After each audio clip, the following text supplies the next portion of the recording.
Hi, Assalamu alaikum.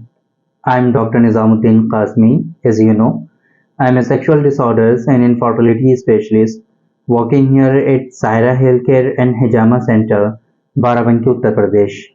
देखिए आज की ये जो वीडियो है हमारी, ये रिक्वेस्टेड वीडियो है। आज की इस वीडियो में हम बात करने वाले हैं एक साहब की रिक्वेस्ट पर खमीरा आबरेशम हकीम अरशद वाला के बारे में।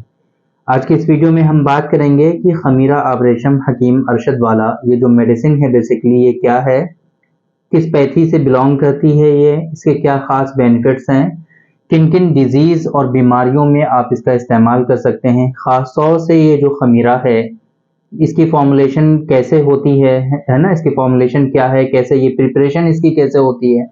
इसी तरीके से हम बात करेंगे कि इसकी डोजेस क्या हैं, आपकी हेल्थ से रिलेटेड वो कौन कौन सी कंडीशंस हैं कि जहां पर आप इसका इस्तेमाल कर सकते हैं। बाद में हम बात करेंगे हमारे अपने ओपिनियन के बारे में कि आपको इसको इस्तेमाल करना चाहिए या नहीं करना चाहिए। तो चलिए शुरू करते हैं। सबसे पहले हम बात करते हैं खमीरा आबरेशम हकीम अरशद वाला के बारे में कि ये है क्या। तो खमीरा, जैसे कि हमने आप लोगों को पहले भी बताया हुआ है कि कुछ मेडिसिन की फॉर्म्स होती हैं यूनानी सिस्टम ऑफ मेडिसिन में, बहुत सारी फॉर्म में मेडिसिन होती हैं, है ना। तो उन्हीं की फॉर्म पर स्पेसिफिक उसका नाम रखा जाता है जिस फॉर्म में वो मेडिसिन होती है। पाउडर की फॉर्म में होती है, माजून की फॉर्म में होती है, कैप्सूल की फॉर्म में होती है ना, तो ये सारे फॉर्म्स होते हैं। तो इसी तरीके से यूनानी सिस्टम ऑफ मेडिसिन में एक बहुत ही उम्दा समझ लीजिए मुफर्रह जो दवाएं होती हैं वो आमतौर पे खमीरे की शक्ल में बनाई जाती हैं। तो खमीरा भी एक जो है फॉर्म ऑफ मेडिसिन है यूनानी सिस्टम ऑफ मेडिसिन की। तो ये जो खमीरा है ना, आबरेशम बहुत अच्छा एक समझ लीजिए कि इंग्रेडिएंट है इसका, तो उसको इसमें शामिल किया गया है इसके नाम में, तो इस वजह से हो गया ये खमीरा, इसके जो फॉर्म ऑफ मेडिसिन है उसकी तरफ इशारा हो गया। आबरेशम चूंकि इसके अंदर शामिल है इस वजह से इसको आबरेशम, और हकीम अरशद वाला जो हकीम अरशद जो है हकीम अरशद साहब की तरफ मंसूब है ये, इस वजह से इसकी जो फॉर्मुलेशन है उसमें हकीम अरशद साहब का जो है काफी ज्यादा योगदान है। तो इस वजह से उनके नाम की तरफ भी इसकी निस्बत की जाती है और इसका पूरा नाम हो जाता है खमीरा आबरेशम हकीम अरशद वाला। तो आप लोगों की समझ में आ गया होगा कि ये बेसिकली जो खमीरा आबरेशम हकीम अरशद वाला है ये यूनानी सिस्टम ऑफ मेडिसिन की फॉर्मुलेशन है। यूनानी सिस्टम ऑफ मेडिसिन की जो है एक तरह से ये समझ लीजिए कि बिल्कुल क्लासिकल ड्रग है।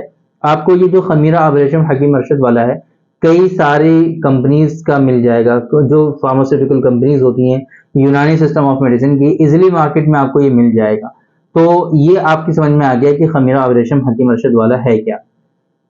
बात करते हैं कि इसका यूज क्या है ना। इसके बारे में आपने सुना होगा कि बहुत सारे लोग इसके बारे में बात करते हैं और बहुत ज्यादा ये मार्केट में चलता है, बहुत ज्यादा ये वेल नोन है, लोग इसके बारे में जानते हैं। और फिर बहुत सारे लोग ये बात करते हैं कि कोई खमीरा अगर आपको यूज करना है तो खमीरा आबरेशम हकीम अरशद वाला यूज कर लीजिए।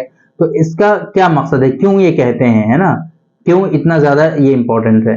तो इसके बेनिफिट की अगर हम बात करें तो आम तौर पे ये जो खमीरा आबरेशम है इसके कई सारे वेरिएंट आते हैं और उनमें से सभी का तकरीबन ये जो बेनिफिट है कि ये दिल की जो कमजोरी होती है, आपके हार्ट की जो कमजोरी होती है, आपके हृदय जो वीक और कमजोर होता है उसको कहीं ना कहीं ये तकवियत पहुंचाता है। खमीरा आबरेशम हकीम अरशद वाला जो है आपके दिल की कमजोरी को दूर करता है और उसकी वजह से जिन लोगों में पाल्पिटेशन की शिकायत होती है, पाल्पिटेशन क्या होता है हमने आप लोगों को बताया हुआ है कि जो हमारा दिल है ये धड़कता है ना, इसकी जो धड़कन होती है वो हम लोगों को फील नहीं होती है और ये अपना काम करता रहता है, धड़कता रहता है।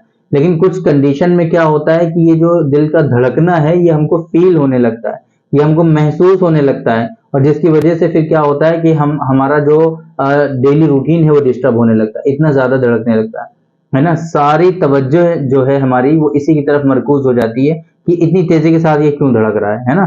इसकी वजह से और दूसरी परेशानियां भी होती हैं फिर, तो ये पाल्पिटेशन में आता है। आम तौर पे यूनानी सिस्टम ऑफ मेडिसिन में जो इसका कॉन्सेप्ट है वो है कि ये जो दिल कमजोर हो जाता है तो उसकी वजह से इस तरह की कंडीशन लोगों में होती है। आजकल की कंडीशन है कि लोग बहुत ज्यादा जो है एंजाइटी डिप्रेशन में रहते हैं, अपने कारोबार को लेकर के, अपनी जॉब को लेकर के, अपने रिलेशंस को लेकर के बहुत ज्यादा डिप्रेशन और एंजाइटी का शिकार है। तो ये मेडिसिन जो है कहीं ना कहीं आपके डिप्रेशन के लेवल को डिक्रीज करता है, आपके एंजाइटी और डिप्रेशन को खत्म करने का भी ये काम करता है। जिस तरीके से ये मेडिसिन जो है आपके हार्ट को तक़वियत पहुंचाती है, इसी तरीके से ये तमाम आज़ाए रईसा जो हैं आपके वाइटल ऑर्गन्स जितने भी हैं उन सब को, और स्पेशली आपका जो ब्रेन है, आपका जो दिमाग है और आपका जो लिवर है ना, आपका दिमाग और जिगर, इन दोनों को बहुत अच्छी तक़वियत पहुंचाता है, इन दोनों को मजबूती फराहम करता है। और स्पेशली कुछ पेशेंट ऐसे होते हैं कि जो एक लंबी बीमारी से गुजर रहे होते हैं और उनको उससे इफाका होता है, बहुत दिनों तक उन्होंने बेड रेस्ट किया है, बहुत दिनों तक वो हॉस्पिटल में एडमिट रहे हैं किसी सर्जरी को लेकर के, किसी बीमारी को लेकर के, तो उनमें जो कमजोरी और वीकनेस आ जाती है, जो नकाहत आ जाती है, उसको खत्म करने के लिए, उसको रिजॉल्व करने के लिए ये काफी अच्छा है। जो एक लंबी बीमारी से लोग गुजर करके बाहर आते हैं, लंबी बीमारी से उभर करके जो सामने आते हैं और वो जो है रिकवर हो रहे होते हैं, तो उनकी रिकवरी में ये बहुत ज्यादा मदद करता है। इसी तरीके से ये जनरल डिबिलिटी में, आम जिस्मानी कमजोरी और ज़ौफ़े आम जो है ना, जो आपकी जनरल वीकनेस है, बेसिकली जो कमजोरी है, अचानक से आप उठते हैं और आंखों के सामने अंधेरा छा जाता है, समझ में नहीं आता क्या करें, अचानक से आप उठे, कुछ कर रहे थे और एकदम से चक्कर आता है, आप गिरने की कगार पे हो जाते हैं कि नहीं अब तो हम गिर जाएंगे, कुछ समझ में नहीं आता। तो अगर ऐसी कमजोरी है आपके अंदर, तो इन तमाम सूरतों में आप इसका इस्तेमाल कर सकते हैं। ये बात हो गई कि ये इसके बेनिफिट्स क्या हैं और कहाँ कहाँ पे इस्तेमाल होता है, तो वो हमने तकरीबन सारी चीजें आपको बता दी कि कहाँ पे इस्तेमाल कर सकते हैं। डोजेस की अगर हम बात करें तो इसकी जो डोज होती है वो दिन में एक मरतबा 5 ग्राम, आधा चम्मच, ये जो खमीरा है ये खाना होता है, 250 ml 250 ml दूध के साथ इस्तेमाल करना होता है। तो इसका आप इस्तेमाल कर सकते हैं डेली बेसिस पे, कोई इशू नहीं है। साइड इफेक्ट इसके इतने ज्यादा नोन नहीं है अभी, ये इसके खाने से आपको कोई परेशानी हो जाएगी और आपकी बॉडी में कोई एबनॉर्मल कंडीशन डेवलप हो जाएगी, ऐसा अभी कोई साइंटिफिकली नोन इसका साइड इफेक्ट नहीं है। मेरा ओपिनियन क्या है इसके बारे में कि अगर आपको कोई बीमारी नहीं है, कोई डिजीज नहीं है, कोई खास कोई मतलब ऐसा नहीं है कि कोई आपके अंदर बड़ी बीमारी डायग्नोज हुई है और उसके ट्रीटमेंट के तौर पे आप खमीरा अबरेशम हकीम अरशद वाला को ले रहे हैं, तो ऐसा नहीं करना चाहिए। अगर आप जनरल डिबिलिटी के लिए इस्तेमाल कर रहे हैं, ऐसे ही इस्तेमाल कर रहे हैं कि मुझे वीकनेस लगती है, लाओ मैं इस्तेमाल कर लूं, तो आप इसका इस्तेमाल कर सकते हैं, कोई इशू नहीं है ना, किसी भी कंपनी का लेकर के आप इसको यूज कर सकते हैं। अगर आप इसलिए ले रहे हैं कि मुझे डिप्रेशन हो रहा है, मुझे जो है एंजाइटी रहती है, तो आप इसका इस्तेमाल कर सकते हैं, मतलब जनरल यूज में आप इसका इस्तेमाल कर सकते हैं, जनरल डिबिलिटी में आप इसका इस्तेमाल कर सकते हैं। लेकिन अगर आपको डिजीज है, अगर आपको बीमारी है, जैसे कि पाल्पिटेशन की बीमारी है ना, आपका जो हार्ट है वो वीक है, अगर दूसरे ऐसी कोई बीमारी है जो बड़ी बीमारी है और उसका इलाज प्रॉपर वे में आपको रिक्वायर्ड है, आपको चाहिए कि इसका सही से इलाज करें, तो ऐसी सूरत में मैं ही आप लोगों से कहूंगा कि रिकमेंडेड नहीं है आपके लिए कि सिर्फ और सिर्फ आप खमीरा अबरेशम हकीम अरशद वाला इस्तेमाल करें और बाकी कोई ट्रीटमेंट ना करें, ऐसा हरगिज ना करें आप लोग।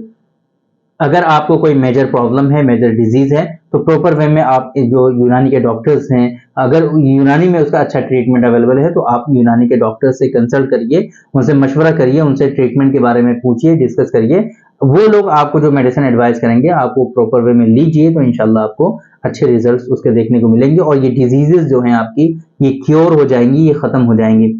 ये ट्रीटमेंट का जो है पार्ट होगा। बट ये जो आप खमीरा अबरेशम हकीम अरशद वाला ऐसे खुद से लेकर के इस्तेमाल करने लगेंगे, तो ये ट्रीटमेंट का पार्ट नहीं होगा, ट्रीटमेंट जो है आपका इससे नहीं होगा। वक्ती तौर पे आपको जो है जनरल वीकनेस में आपको फायदा होगा, जो फायदे हमने बताए हैं ये जनरली इससे देखने को मिलेंगे आपको। बट अगर कोई बीमारी है आपके अंदर, तो वो बीमारी इससे खत्म नहीं होगी आपकी। तो होपफुली कि आप लोगों की समझ में आ गया होगा कि कहाँ पर इसका इस्तेमाल करना है और कैसे इस्तेमाल करना है, क्या इसके खास फायदे हैं। तो थैंक यू वेरी मच, बहुत बहुत शुक्रिया आपका। आज के इस वीडियो में इतना ही। इंशाल्लाह कल फिर मुलाकात होगी आपसे एक दूसरी वीडियो में, हम डिस्कस करेंगे आपसे एक दूसरे टॉपिक पर। तब तक के लिए आप हमें इजाजत दीजिए। अस्सलाम वालेकुम।